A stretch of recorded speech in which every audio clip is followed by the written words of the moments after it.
And we're live. Aha. Testing, testing, 1, 2, 3. Hello, everybody there on YouTube land. Just on a wee bit early, just to check that everything's okie dokie dokie. And I think we've got a wee green light in there and everything looks fine. So this is our first time back after a little bit away for a break. Pardon me. Well, we're just getting organized as always. So tonight we're going to be doing something a little bit special. Well, not special, I suppose, but just in relation to our book clubs, etc., that we've been piling into the very epic Dune series by Frank Herbert. And tonight we're going to take a wee look at the one short story that's a part of that. So there's 10 o'clock. I'll just say hello, everybody. Thank you very much for joining me. My name's Dr. Sloan. Welcome to my science fiction station, also known as the Doghouse. Tonight we're going to have a little bit of a chat about the year ahead and what we're going to get up to and our upcoming God Emperor of Dune book club. But for tonight, I have a wee bit of a sci-fi natter, but we're going to look at the one short story by Frank Herbert, the Dune universe, which is called The Road to Dune. Pardon me, which is part of this book here, a collection of short stories published in 1985. Excuse me, as always, I'm fine until I start broadcasting, and then I've got a bit of a frog in our throat. So we'll get some of those precious fluids going in, is there? So I published in this book here, stunning collection of short fiction by one of the giants of science fiction. Displays the full 30-year span of Frank Herbert's career. So this particular little story, we'll have a wee chat about it as we get into it. Reads a bit like a travel guide, I suppose. Sorry, bear with me. And instead of images, etc., we have, I suppose, some pictures and paintings by the artist Jim Burns, who's one of the great artists of science fiction, by the way, book covers, etc., etc. I'm sure he's got some pretty good. Let me just see if there's anything in particular that stands out. Whew. But yes, indeed, some pictures there. I think culture covers and stuff like that. Jim Burns art. Yeah, I like his stuff. It's very good. Pardon me. And yes, the black and white illustrations that we see in this, I suppose, aren't the kind of thing that we're used to getting with Jim Burns. But that's what we're going to take a wee look at tonight. Not be too much to discuss around it, I suppose, but for us to be completist, if you like, it's worth having a wee look at this wee fun short story. So this story came out in 1985, and where it would go in our Dune series, I suppose, is between Dune and Dune Messiah.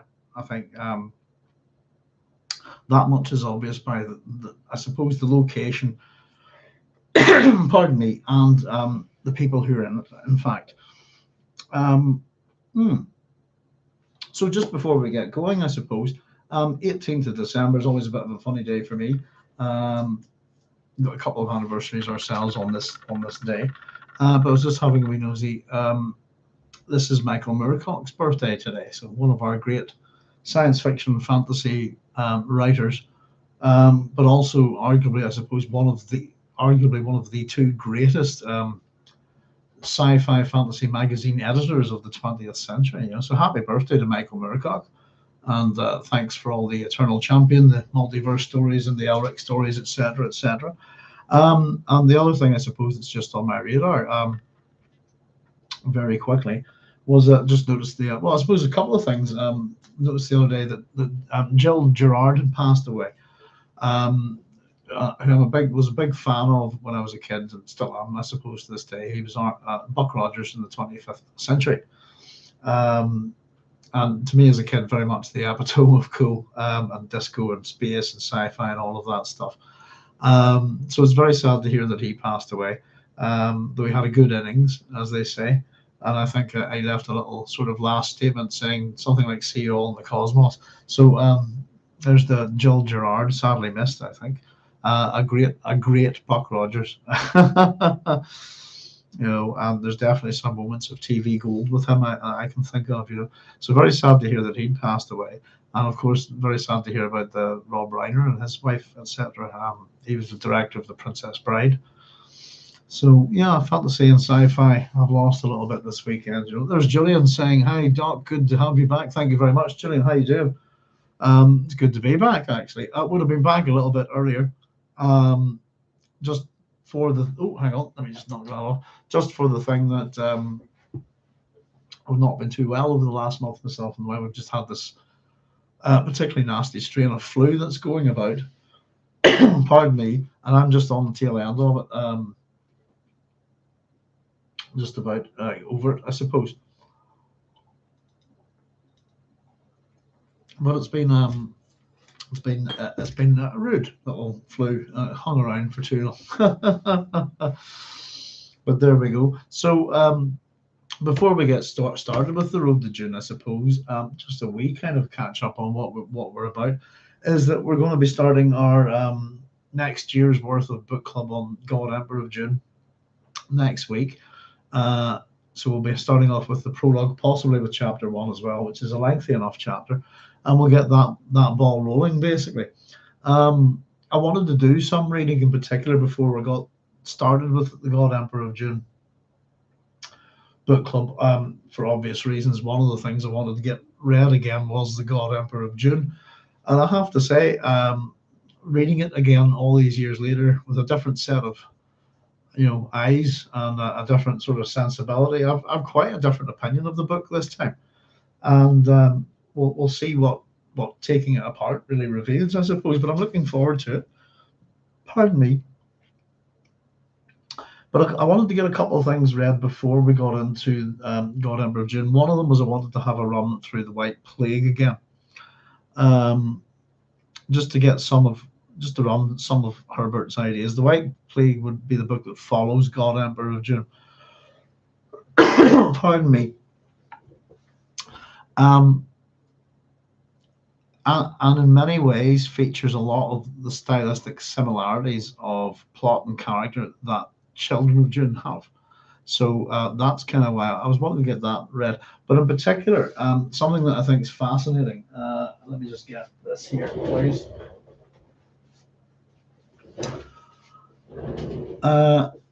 Books featuring, I suppose, science fiction books, particularly featuring God Emperors, this type of character. This one was recommended to me by somebody on the station, but I can't remember who. And it is Andreas Eschbach's The Hair Carpet Weavers. What would that be? Hard Tepic Nuther. This has previously been published as I believe, The Carpet Weavers, which is not the correct translation. It is Hair Carpet Weavers or Hair Carpet Sewers, I think, isn't it? Hair Tepic and Knuffer, if I'm saying that right. Sorry, but yeah, The Hair Carpet Weavers. I think is very relevant. Now, this was published in, oh goodness, when was this published? Bear with me a second. First published the Hard Tepic Nuther, 1995. There we go. So, many things that we're going to talk about within the God Emperor of Dune, I suppose. Rite and ritual, how a society works. This is kind of exploring the effects of having such an emperor, and it's a very good science fiction book. I have to recommend it highly. But if you've read Dune, particularly after we get through God Emperor of Dune, I think you might. It's a book I would recommend to give you maybe a different perspective on a God Emperor.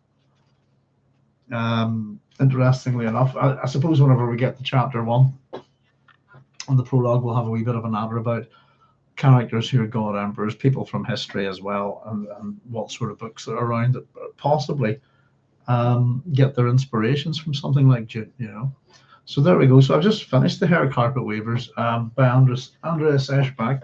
First book I've read by him. This is German science fiction. I think it's an award-winning book as well. I thoroughly enjoyed this. It has some very interesting narrative techniques. I'll read you the blurb on the back here, just from Orson Scott Card, an unforgettable, beautiful, perpetually entertaining novel. In a distant universe since the beginning of time, workers have spent their lives weaving intricate carpets from the hair of women and girls. But why? Andreas Eschbach's mysterious, poignant space opera explores the absurdity of work and of life itself. I just have it from the New York Times Book Review, a novel of ideas that evokes complex emotions through the working out of an intricate and ultimately satisfying plot. And it is a well weaved story, if you like, that's very satisfying in its structure and the way it reveals its mysteries, but also particularly how it works with character. I think it's very, very good that we're not going to follow one character at all. We're going to see how this emperor and the rites and rituals that this person puts in place, how it affects the least of people, I suppose. Really good book. I absolutely adore it. Really enjoyed it. So highly recommended. I think if you're a Dune fan, or particularly a God Emperor of Dune, check this out. The Hair Carpet Weavers. It's also been published as the Carpet Weavers. It's a lazy translation, isn't it? But there we go. And just for a bit of fun, I suppose, I've been reading some short stories and stuff, but just the other night, just thinking about going back to the beginning, full circle in life. And the book that's the first sci-fi book that started it for me. Look at that terrible ring on that. Can you see it in the light there? Oh, somewhere there's a coffee ring on there somewhere. You can see it reflected. There it is. I'm shameless, haven't I? That's terrible. I have to get that off. But I just read The Sentinel again the other night. Just as a wee bit of research, I suppose, just in relation to stories connected to 2001, etc. So before we get started, one more thing, I suppose, is we're going to have an extra program up every week, and we're going to do our A to Z of science fiction. Just with Christmas coming up, not too sure how to fit things in, because our normal night is Thursday. Next week is Christmas Day, which is also Thursday. So I don't know if it's worth doing anything on that day or not. And maybe I just will, because I tend not to have too much to do. So who knows, we'll maybe get started with things on Christmas Day.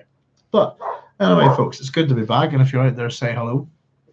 And if you're, it might be a quiet one this evening. This is what we're going to do. As I said, I was going to run through now The Road to Dune. There's a short story called The Road to Dune, which is published in It's also the name of a collection of things put together as a book by Brian Herbert and Kevin J. Anderson, not to be confused. So we're talking about The Road to Dune tonight, the short story. So as I said, it's from by Frank Herbert, published in 1985, and is a short story collection illustrated by Jim Burns. So within that collection, you'll find it on, I think, page 191, beginning. And it's an interesting little thing. As essentially, it's a bit of a tour guide, if you like. To me, I don't know, it reads a little bit, well, I suppose, from the point where, if we think of something like this story fits in between Dune and Dune Messiah, I suppose, published book form 1965 and 1969. We've got Children of Dune in 76, God Emperor of Dune in 81. We've had Heretics of Dune in 84, and then we have Chapter House Dune in 85, which is also when this comes out, this book And as I said, it's a collection of stories and segments from Frank Herbert over the years, I suppose. Let me just have a wee look. I'm pretty sure, for example, something in terms of books, Frank Herbert, there's no, contents or, work out what's in it for yourself, basically. Dragon, for example, we have Dragon in the Sea here. So we've excerpts from, stories that Herbert has written elsewhere, if you like. So it's not an original book, if you like. But so within the story, what we have is we're talking about is a tourist guide, a tourist's guide, if you like, to Arrakis. It keeps referring to images that we're going to see. This is one. These are the Jim Burns images. And we'll sort of hold them up as we refer to them, if you like. The idea is that you've got a kind of guidebook and that these images are in it. There's Alia's temple, for example. Quite cool. The sun's sweet window. Ornithopter pad. The Ixian heating device, as we'll find out. A globe with the Reverend Mother Gaius Helen Boheme. We have the Princess Irulan And we've got also Duncan, Idaho. Interestingly enough, his eyes in shadow there, you can't really see them. But this is the second Duncan, Idaho 8, as we know it by as well. So there's nothing hugely, in terms of words and stuff that we need to figure out. Nothing too much within this little short story. As I said, we just thought we'd run through it just to be complete. So if anybody's got any questions or comments as we go, we'll try and hold up the appropriate image as we go about it as well. So written in the second person here. Here we go. It says, "You have arrived on the planet Arrakis. You will embark on a walking tour of epic proportions. Rarely does a visitor on the road to Dune make his or her way without an Imperium guide. Here is a sampling from such a guide, complete with illustrations." So, God, sorry, I was doing all that talking and really forgot to make my point. It's kind of an advert, isn't it, for this guide? But it very much reminds me of the Hitchhiker's Guide to the Galaxy, this kind of thing. And this is provided with illustrations, I suppose, with the technology available. No photos is the question mark I've made here. But there's a few things that are emphasized by this little short story. One is that the pilgrim on Arrakis is going to be walking. And we've heard, some comments from Frank Herbert, etc., about, a walking population is easy to control. But I think as much as this is a whimsical little thing, and as much as it was published in 1985, I'm kind of curious as to when Frank wrote it. I suppose the Hitchhiker's Guide sort of turns up around 1979. And I still think it's one of those books, the Hitchhiker's Guide books, audios, dramas, and the TV series that provided a very good sort of slap in the face to the science fiction world to show how well comedy could be done within science fiction, I suppose, comedy and philosophy, But it's hard to ignore the influence of the Hitchhiker's Guide, I think. So it just made me speculate on why are we writing it like this and why the tone of it, So here we go. Your walking tour of Arrakis must include this approach across the dunes to the Grand Palace of Arrakis. And it mentions the background. Now, this is the image you're supposed to be seeing here as we talk about this. There we go. So I suppose the palace in the background here. And then we have the foreground buildings here of the annex, if you like. So your walking tour of Arrakis must include this approach across the dunes to the Grand Palace of Arrakis in the background. From a distance, the dimensions of this construction are deceptive, especially when hanged by wind-blown dust. When hazed by, hang on, let me read that, just check. When hazed by wind-blown dust, apologies, that's my handwriting. The largest man-made structure ever built, the Grand Palace could cover more than 10 of the Imperium's most populous cities under the one roof, a fact that becomes more apparent when you learn Atreides' attendants and their families, housed spaciously in the palace annex in the foreground, numbered some 35 million souls. So very hyperbolic, very pharaonic, I suppose, as well. Would remind you of the pyramids and the places for their workers, etc. So the hyperbole of this is that with just this palace, inside it you could put the populace of 10 of the most populous cities in the Imperium, and they hold easily 35 million attendants, all just to look after one family, pretty much is what we're being told. I'd imagine to build all of this stuff as well. So I've quickly done a wee scribble just of Jim Burns's thing, and that's as we're being told these places. That's the foreground, that's the background there, the annex and the Grand Palace. I quite like the style of these wee drawings, actually. I think you can see that there. There you go. So very hyperbolic. Again, on we continue. The following pages, it says here, part of the text when it says things like that, following pages or, background or foreground, this kind of thing. So when you walk into the grand reception hall of the palace at Arrakis, be prepared to feel dwarfed before an immensity never before conceived. A statue of St. Alia Atreides in the foreground, shown as the soother of pains, stands 22 meters tall, but is one of the smallest adornments in the hall. 200 such statues could be stacked one atop the other against the entrance pillars background and still fall short of the doorway's capital arch, which itself is almost 1,000 meters below the first beams upholding the lower roof. So I've just put wow. And we get these two illustrations that go with this. And I think the first one here, this one, is the statue that we're referring to. St. Alia Atreides in the foreground. Yeah. This one here, sorry. And we get the sense of scale. And then we're told this is tiny compared to all the rest of these statues, etc., this kind of thing. So we get very much a sense of, if we do the numbers there, like, pillars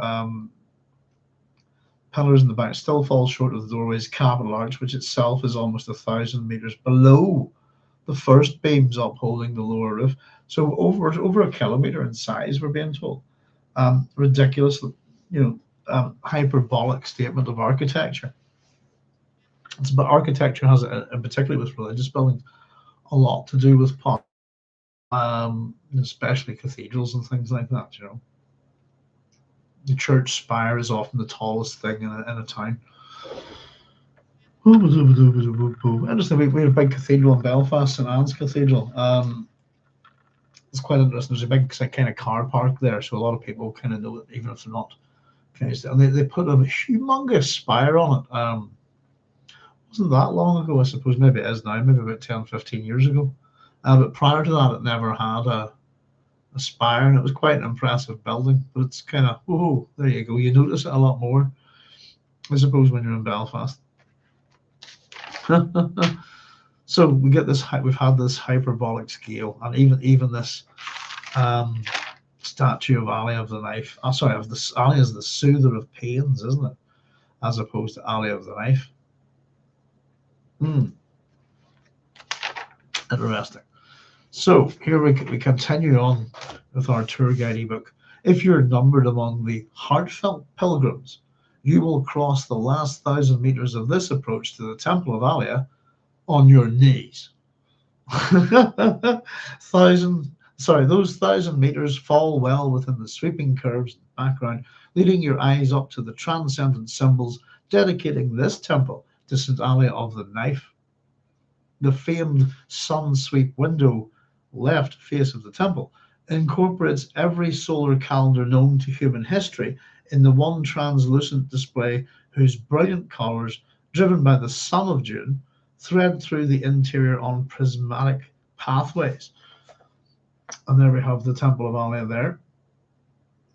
And it's maybe you can't see this with this. Let me see if I can bring this picture up a little bit closer. Let me hang on. Sorry, bear with me a second. Let's do that. If you can see all the tiny figures there at the back. There we go. I really like these illustrations. There's a real sense of the Gothic about them, I think. And what you're seeing is the last 1,000 yards of that, or 1,000 meters of that, on your knees.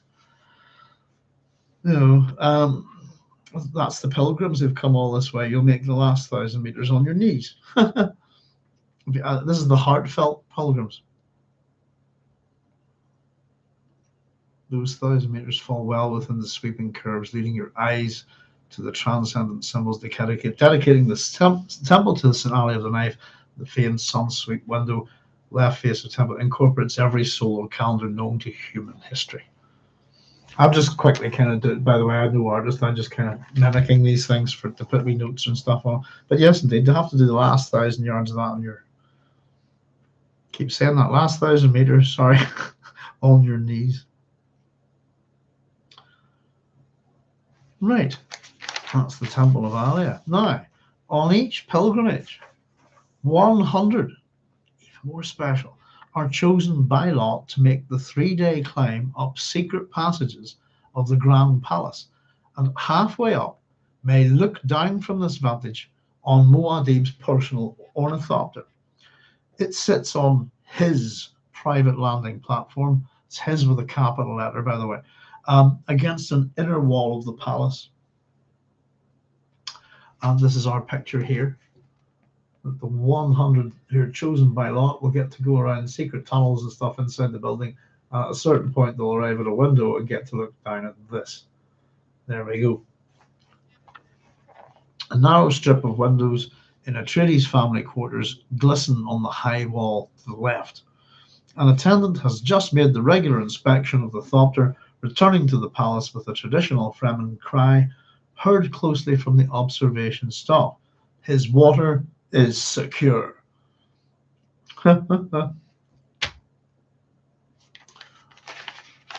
So these pilgrims getting to kind of have a little bit of a look and insight into the daily life, if you like, of Muad'Dib within this grand palace.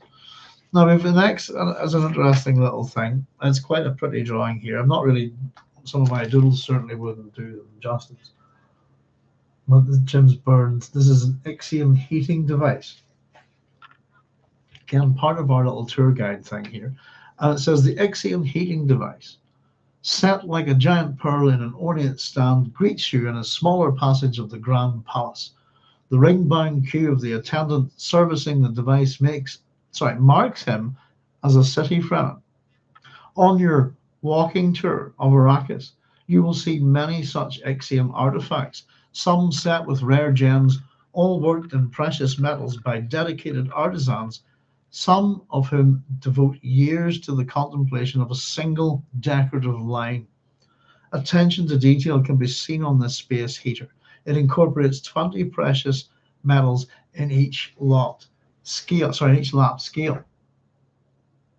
Now, I've made the wee note here, by the way, just even within this chapter. This little bit here, you will see many such Ixion artifacts, some set with rare gems, all worked in precious metals by dedicated artisans, some of whom devote years to completion of a single decorative line. The hair carpet weavers, I've written next to see the hair carpet weavers by Andreas Eschbach. If you want to know the plot, roughly the setup, sorry, not the plot, is imagine that the Emperor, the God Emperor, wanted carpets made from human hair, and that this artisanal craft, rite and ritual for the Emperor's palace, is kind of to do this kind of thing that people might devote entire lives to for the Emperor, who is a religious emperor, who's an emperor that you worship. That's kind of, you'll get as how Andreas Eschbach's kind of the hair carpet weavers work. You could almost imagine that the emperor that they're talking about within his universe was the God Emperor, though it's a different God Emperor. Obviously, he's not Leto II. I'm trying to remember. There's the pic. What do you call the Emperor? I love, Hair Carpet Weavers, very, very good book.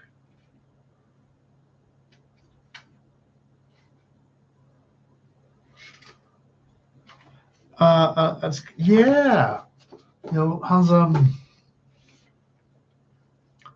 I really, I think there's a lot of influences on it, but quite possibly God Emperor of Dune, etc. It would be one of them, I think. But particularly that bit there, the rite and ritual, people dedicating their lives to something. That kind of thing is very much part of that. That's why it's very interesting, I suppose, and why I'm so glad I got read before we get on with God Emperor of Dune. Rite and ritual, again, very much part of Lord Raglan's work, and we're going to see a lot of that with the God Emperor, I suppose. Attention to detail can be seen on this space heater. It incorporates 20 precious metals in each slab scale. Now, the following pages. Rarely in a private passage of the Grand Palace, the walking pilgrim will encounter the Reverend Mother Gaius Helen Mohia. Hello. There she is. You might just bump into I suppose is what this book is saying. So, sorry, rarely on a private passage of the Grand Palace, the walking pilgrim will encounter the Reverend Mother Gaius Helmoheim. The famed Bene Gesserit graciously paused here to be recorded in the light of a glow globe. Note her wedding bands. They signify her eternal bond to the sisterhood. The glow globe is of an ancient design and may have come from Caladan in the original Atreides migration. The cracked vascular rim on the lower left side of the globe could indicate rough treatment in the Harkonnen attack. Many artifacts from those troubled times survived and were restored on orders of Muad'Dib himself. So the idea is that this drawing is that somebody just bumped into her, and that she graciously paused here to be recorded in the light of a glow globe. Now, I'm not sure if this is meant to be, again, if we're running with this, is this as what somebody stood there and drew her?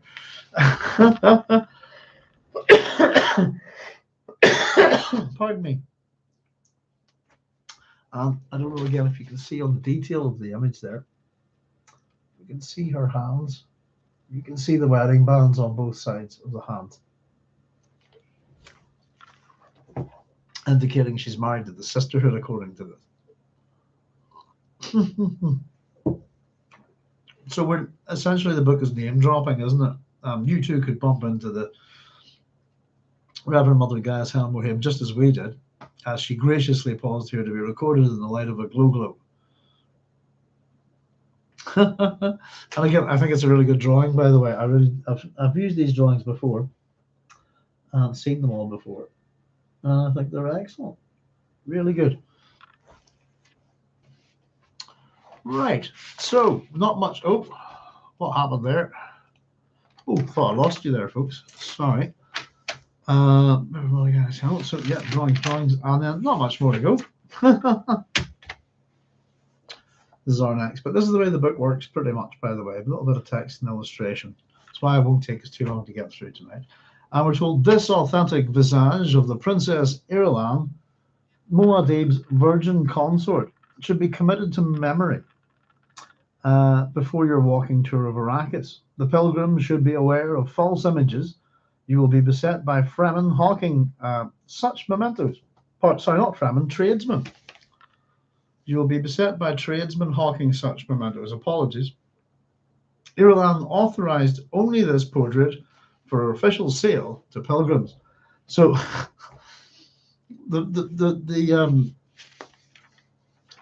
this little guide has really very much taken a kind of commercial tone, hasn't it? Really, commerce.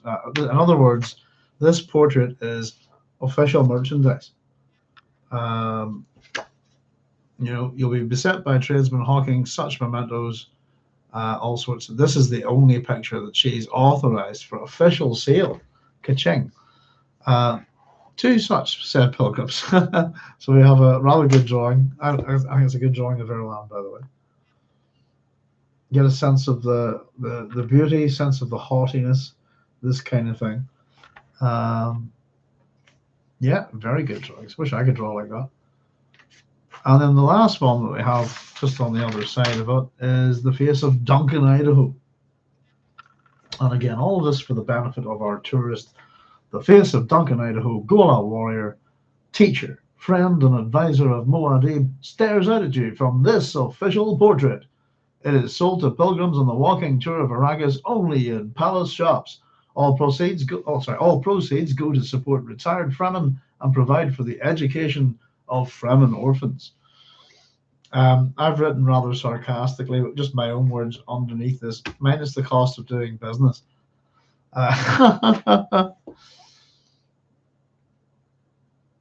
Go to support retired Fremen and provide for the education of Fremen orphans. And that's it, basically. The next one we hit is buy the book. So it's a very whimsical little thing. That's the end of it with this. I've done a wee kind of, portrait of Duncan Idaho, only 250 Solaris. And of course, it's kind of really emphasizing, some of the finer points that Frank likes to point out about religion. I suppose its association with commerce, money, There are shops like this in Belfast, if you like, that just very. There's one near Castle Court. I can't remember the wee street of it, but it's opposite quite a famous little church. And just across the road, it just sells icons and just just you get the sense, portraits of Jesus, this kind of thing, and it always has a particular look to it. I don't know, but it always seems a bit crass, I think. But clearly, the religion of the God Emperor, well, in this case, this is the religion of Muad'Dib, isn't it, Analia? I suppose Paul is a godhead at this point. It requires commerce, doesn't it? And accept no substitutes. You want official merch from official Dune merch. That's an interesting way of thinking about it, isn't it? On Dune, it's gone a bit meta, hasn't it? Goodness, there's people been talking. Whenever I've been reading, I haven't even noticed. I'll say hello to everybody, by the way. But that, folks, by the way, is the end of the road to Dune. Herbert's very whimsical, I think, little travelogue thing. Let's just see who's saying. There's Babs Bible saying, "How you doing?" Hello, Babs. It's great to see you. How you doing? There's Carlos Castellian. Hey, Castellian saying, "Hey, Doc.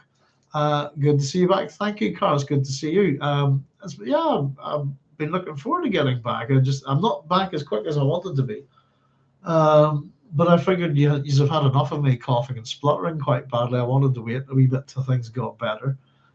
Plus, we've been a wee bit busy. We're trying to get the house ready for sale. There's Bob saying, "Evening, Julian. Evening, Carlos." And Carlos is saying, "Quick question: is this the book that contains the original Dune story, Spice Planet? Have I missed another one then? I thought this was the." Hang on, let me see. See, appalling, by the way, there's something that bugs me about books like this. This is the book, okay? It's full of short stories and obviously segments. And there's no page as to which story starts where.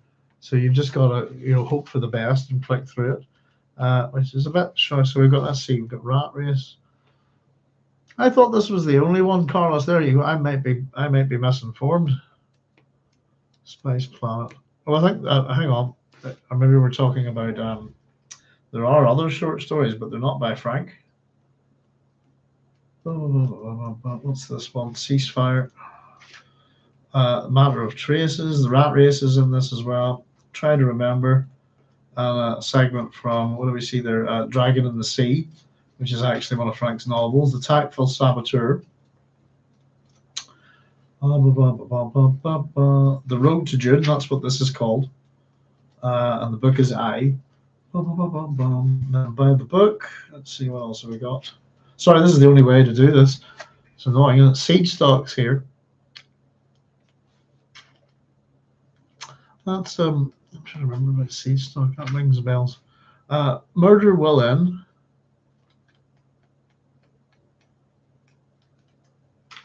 Passage for Piano.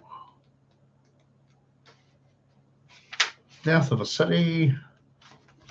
Frogs and Scientists. That's what's in it.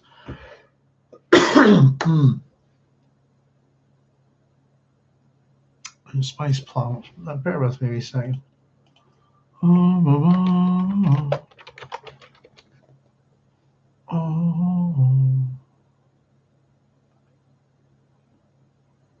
Yeah, that's by Brian and Kevin. I believe. No, that's why I was saying, just bear with me a second. The Road to Dune.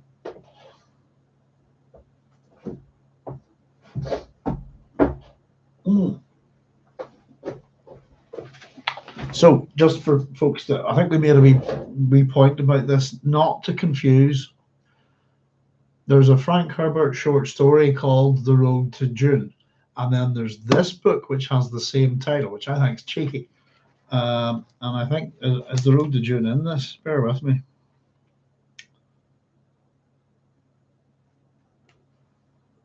Spice Planet Introduction. Spice. Yes, that's this. Carlos got you. Part 1, Spice Planet. Part 2. Road to Dune. They stop. Let me do.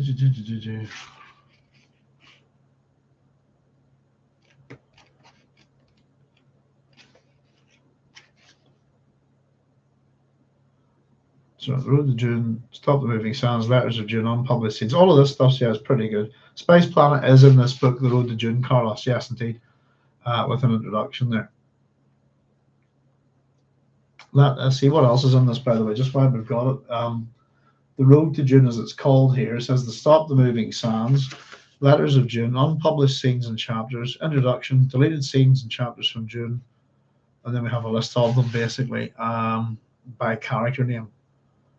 Deleted scene, original open, blah, blah, blah, blah, blah. Short stories, introduction, A Whisper of Caladan Seas, Hunting Harkoons, Whipping Mech, The Faces of a Murder. Yes, so this kind of stuff bothers me quite a lot, is that what we've done is we've taken the title of something from another person's work and we've slapped it on there.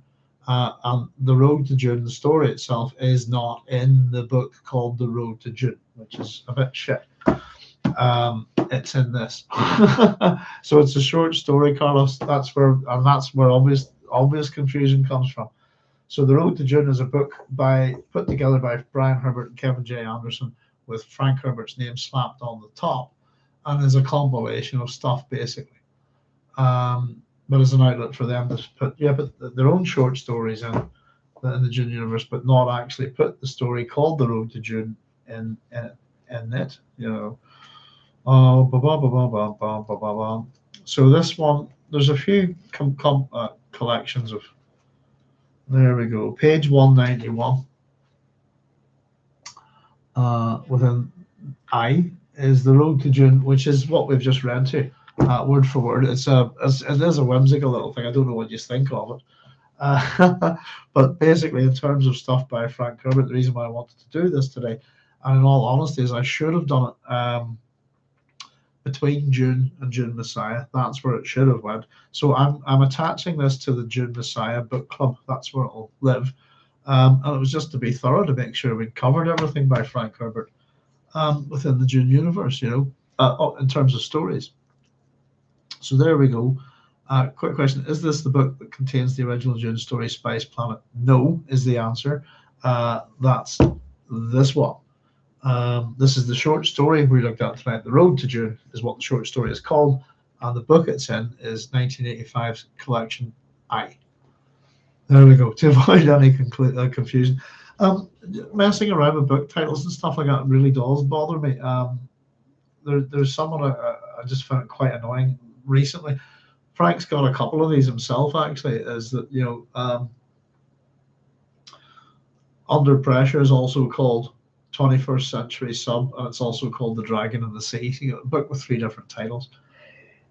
That's fair enough, but when an author uses the title of another book or something else by someone else, I think it's a bit cheeky, quite frankly, sometimes. You know, Car's saying, nice to hear from you again, Babs. And Babs has said, nice to have a chance to finally make it in. Usually I'm on public transport this time of day. Yeah, well, I don't know. We'll have to see, Babs. I'm trying to think about other, as much as this kind of time suits me. I know we've got our time changes and all this time zones and things, you know. But I'm trying to sort of pick things up a bit. And hopefully, if we can get moved house and get a bit of peace and quiet in the country, I can start doing a bit more at different times. But there you go. It's just a fun wee thing for you folks. It very much puts emphasis on a couple of things. I think particularly the fact that it's a walking tour. You know, always emphasizing that this is a walking tour. But I suppose the only other real thing is official merch, commerce, if you like. And it really does have that kind of, I don't know, religious tourism about it. And I suppose there's even levels to it. But we also get a real sense of the hyperbolic nature within the architecture of Muad'Dib's empire, if you like, you know. So there you go. That didn't take too long, I'm quite pleased to say. But yes, indeed. So just in relation to sci-fi, as I said, for anybody who's not joined us or joining us a bit late, we're about to start our God Emperor of Dune book club. So let me see. I'm probably going to go with this edition. I think the Golance one. In fact, this is the one I've read, and it's just my choice is based on how easy it is to read. with my glasses. So very interesting to have a run through God Emperor of Dune again. Read some things in it that I was, and I found it a very, very different animal. And I'm kind of wondering, maybe it's an age thing, just how much I have changed, how much looking at the book, how much my opinions have changed of it. But I think I'm coming out from quite a fresh viewpoint this time. So it's going to be very interesting to pick apart. The only thing is I'm going to say is the thing I came out with is I was a bit surprised that it's not as, I didn't think it would be as fun to pick apart this book as I thought it would be. But we've got our first notebook ready to go. There we are. Got our illustration ready to go. And we've already got, there we go. We're started on the notes.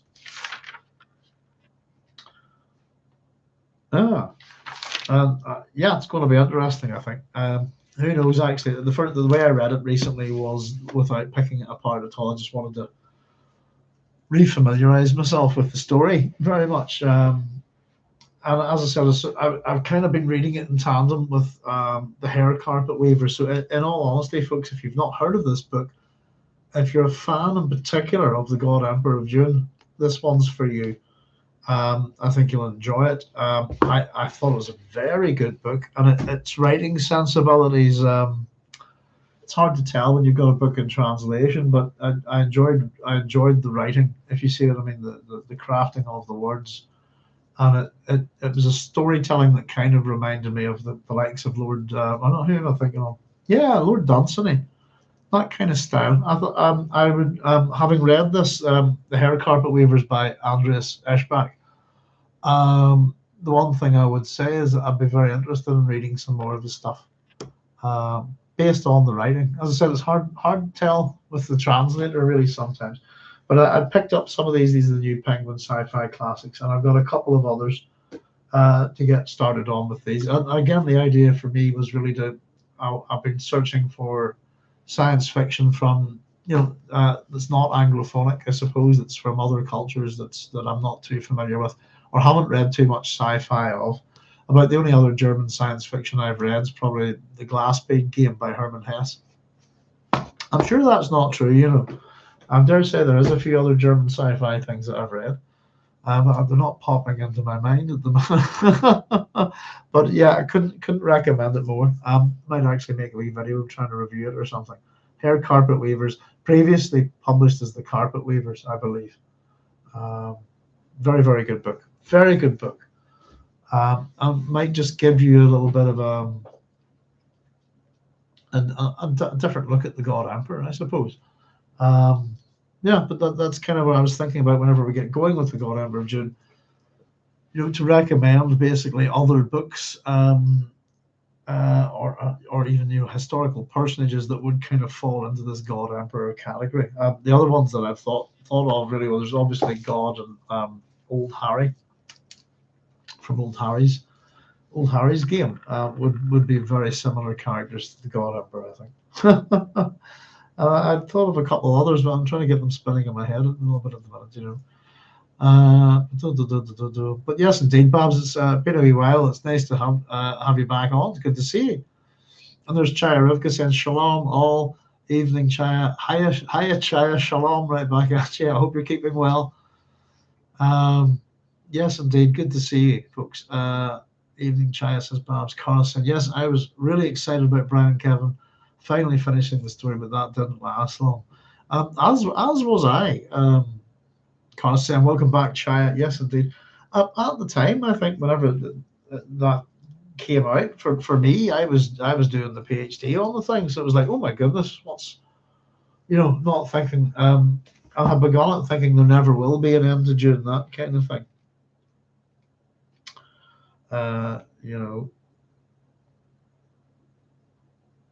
Yeah, this here is 2005. So I started doing my PhD in 2006. It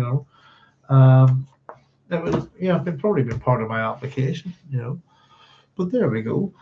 So that's, yeah, for anybody who's just joining us tonight, just for a wee bit of fun, what we did was we ran through the Road to Dune, the little kind of travel guide, if you like, to the Dune universe from Frank Herbert that turned up in 1985. So we've just read through it and we've had a wee quick flick at the different sort of images, etc., that were within the book there. As it's a short story that's available in this book here. I'm not sure. Bear with me a second. There's all the resources. See if we can. It was published elsewhere.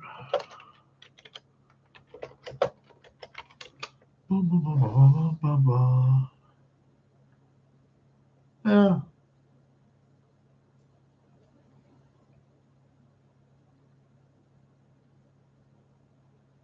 Dune short stories.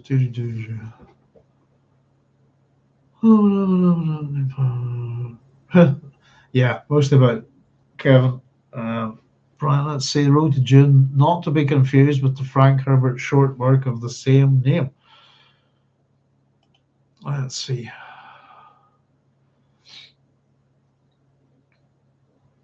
Yes, its original publication is this book here. Takes just what it has on Wikipedia, takes the form of a guidebook for pilgrims to Arrakis, illustrated by Welsh artist Jim Burns, which takes place after the fall of the Padishah Emperor Shaddam IV and the ascension of Paul Atreides to the throne in the original novel Dune.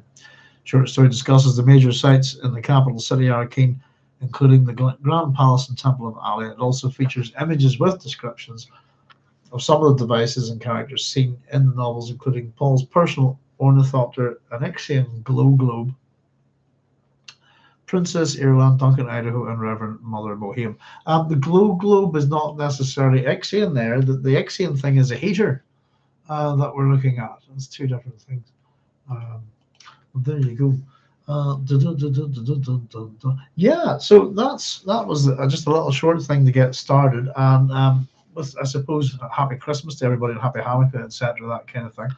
With Christmas falling on, I'm not sure whether to do a program next week, and I might just do anyway because I'm just sitting here. But the idea is that we're going to get rolling with the God Emperor of Dune book club, and we're also going to be rolling once a week, hopefully, with Doc Sloan's A to Z of science fiction, which we meant to do a wee while back, and we're going to kind of do it as a live thing. And our first episode, we're going to start off with the numbers. So we're going to look at the 2001 series. And as I said, interestingly enough, what I've been reading this week, just a few wee things, this is the first ever science fiction book that I bought at primary school, of Time and Stars, the coffee room. And the last story in it is called The Sentinel, which is the basis is the original 2001 story, if you like. I'm just reading actually The Encounter at Dawn there as well. This little collection's got two of my all-time favorites. I always say they're my all-time favorites because it's very much true. As the 9 Billion Names of God and An Ape About the House, which I adore. Absolutely. I remember laughing my head off so much about An Ape About the House. But just something around my head through there this week, just to have a wee quick reread again, was Carol Chapek's Rossum's Universal Robots. This is a little, what do you call them? Dover Thrift Edition, is it? Dover Thrift Edition, yes indeed. $2 in the USA, it says on the back, $3 in Canada, £1.90 in the UK. And what you've got is a very interesting little sort of, this is from the 1920s, isn't it? Let me see. Written in 1920, it's an international hit. The Theatre Guild production appeared on Broadway in 1922. And especially in light of, how we put it, robotics and artificial intelligence at the minute. Very much science fiction in drama form and play form. This is what you would call a shaggy God story in that sense as well. It's very interesting. It's quite a doom-laden kind of story as well. But if anybody's not ever read it, this is the play that kind of introduced the world to the word robot. It's the Czechoslovakian word for a drudge or a worker. So I was just reading through that and thought to myself, actually, that there'd be no problem staging this today. Not at all. Except for possibly the sensibilities of men and women that you have in these kind of works from the 20s and 30s. But there you go. But yeah, very much great fun. So that's the sci-fi that I've been reading at the minute. And at the moment, I suppose my choice of what to read next is always a bother, even though I've got plenty of other things to be getting on with. But genuinely, as I said, folks, if for those of you who are going to be following us with the book club, God Emperor of Dune, if you want to get a read at this, I think it's well worth it. God, I suppose the God Emperor of the Warhammer 40 universe. I was thinking of, but Thomas de Torquemada, the fictional one from Nemesis the Warlock stories, the original kind of grimdark, is a bit of a kind of that character, that similar character as well, though he's monstrously evil. So there we go, folks. So it's just a wee brief one tonight to pop on, say hello, to run through, to get something else done for our Dune collection. Oh, I've got one more thing for you, folks. Hang on. Bear with me a wee second. I'm going to give you a little Christmas present. Now, there's a secret video on our channel that you cannot find. I've called it A Dream of Spanish Sands. This is not my video, and I've got a hold of this courtesy of we'll not say who we've got it from, but someone who's helped us out a bit before on the program. Thanks to SP, you know who you are. And let me just see if I can get a link for it. There you go. That's what I'm after. So I was able to send this. I tried sending this actually to somebody, but couldn't because it's quite a large file. But we've got a video up on the channel, folks. It's all nudge, nudge, wink, wink. Hush, hush.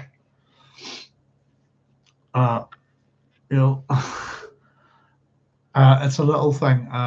Here's the link for after we head off. I hope you enjoy it.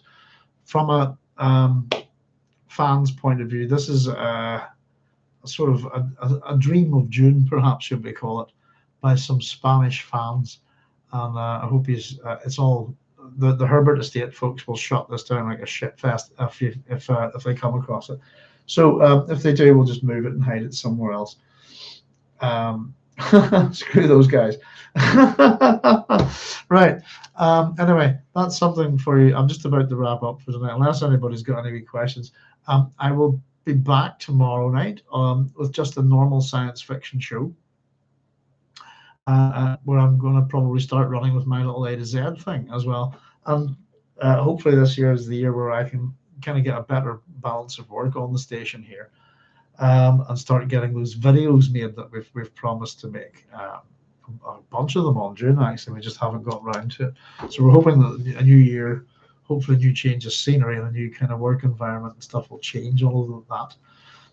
But anyway, this little link, by the way, is for Dune fans. It's something I would very much like to have seen, and the amount of effort and love that's clearly gone into the thing you'll watch in that link is fantastic. It's it gets a big 10 out of 10 for effort from me and my station. I don't know who to give the proper credit for, and I don't want to, just in case they get into bother. But anyway, if you're a Dune fan, check out the wee link. Hush hush, keep it on the QT. And if anything happens to it, we will make it like the Beast's Fortress from Krull, and it will disappear and move once a night at midnight, something like that. Oh, I love being sneaky. Anyway, Carlos Crescelius and AI stories scare the hell out of me, especially since Skynet's almost online, laughing out loud. Rossum's Universal Robots would scare the hell out of you. And again, look at just a little 3-act play. Very enjoyable. If anybody's not read this, check it out. But right from the beginning, AI with robotics. Yeah. I don't know if you've read any culture books, Carlos, but I think AI is the potential to be the most benevolent and most destructive technology there is. But yeah, it's the speed of thought of such a things, isn't it, that we can't really keep up. I don't know. I think our inability to unplug things has become a problem as well. Yeah. But yes, indeed, we should have a good old natter about AI stories, actually. Um, Films and all sorts. There's a whole bunch of them within. So I was just running through all my films the other night just because I realised that they're not in any kind of alphabetical order or organised in any way. I just noticed things like Demon Seed, the Julie Christie film. Who's the demon? Who's the AI in it? I think it's Robert Vaughn, isn't it? But I was just kind of going, I haven't seen that in years. That's an AI film. That's kind of like Rosemary's Baby, isn't it, with an AI? Oh dear, oh dear. But there we go. Well, listen, folks, just a wee short one from me tonight. So it's just gone 11 o'clock. So it's very nice to be back. I'm going to pop on tomorrow night with a more general chat about sci-fi and the year ahead, as I said. And hopefully we'll get the Children of Dune book club up and running next week. So keep your eyes out for a wee pop up on YouTube. Thanks, Doc. And a stream on Christmas is just grand. No worries then. See you then. No problem. Well, in that case, we will be back on Christmas Day, but we might be about tomorrow night, folks, for a bit of a general chat. As I said, we've had some sci-fi news and some sci-fi sadness, especially with the loss of Jill Gerard, who, as a kid, I always thought was called Gil Gerard, oddly enough. But yes, indeed, rest in peace, Jill Gerard, the great Buck Rogers. But yeah. In the meantime, folks, there's a little link for you as a little present. Enjoy. And we'll see you all real soon. Take it easy and look after yourselves no matter where you are. All the best, and see you tomorrow night. Bye bye.